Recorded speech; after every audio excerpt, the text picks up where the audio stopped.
One of the first Americans to escape Gaza is now describing chaos at the Rafah border crossing with Egypt. Barbara Zind says people's desperation to get out even led some to fist fights. It was pretty chaotic of people they're so desperate. People just trying to get out. Many of them were dual citizens that were there, and so they're just trying to get out. Well, people are frustrated, they're desperate, you know, of course they get angry. There were a couple fist fights right by the door of people just trying to get through. Our foreign correspondent Marcus Moore joins us now from Beirut. Marcus, hundreds of people have now been cleared to leave Gaza. How long is it expected to take to actually get them all out? Will it happen today?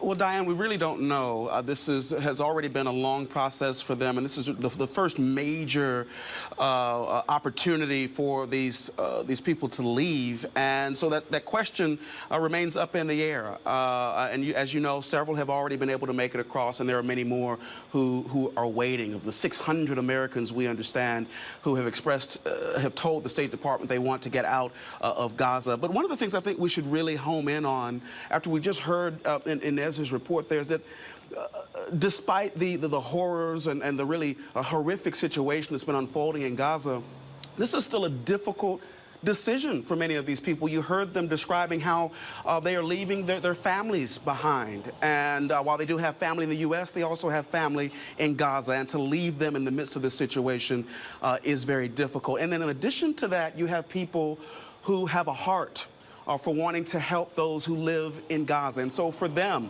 the dual nationals who work with the various aid organizations, for them to make this decision to leave, it is incredibly difficult. And we don't know, again, Diane, how long it will take for this process to be completed. Marcus, meanwhile, Israel says it has killed dozens of terrorists. What's the latest on the ground operations? Yeah, we understand from the IDF that their military mission has been making progress, that they have taken out a number of targets, and that's resulted in casualties among the Hamas fighters there.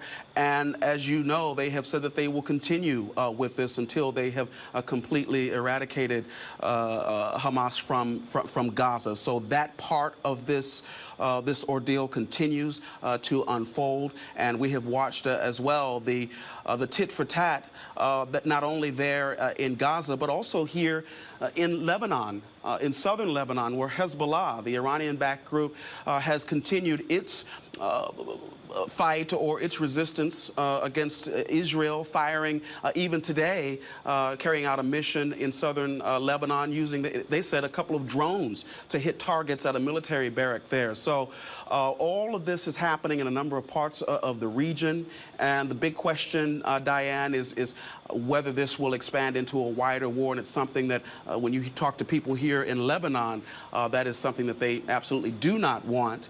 And we are waiting for a speech that's expected to be delivered by the head of Hezbollah here in Lebanon, Hassan Nasrallah, where it's unclear exactly what he will say, but it will be a highly anticipated speech tomorrow, one that could answer the question of what Hezbollah might do next in the midst of this war. And one I know you'll be watching closely for us, Marcus Moore in Beirut. Marcus, thank you.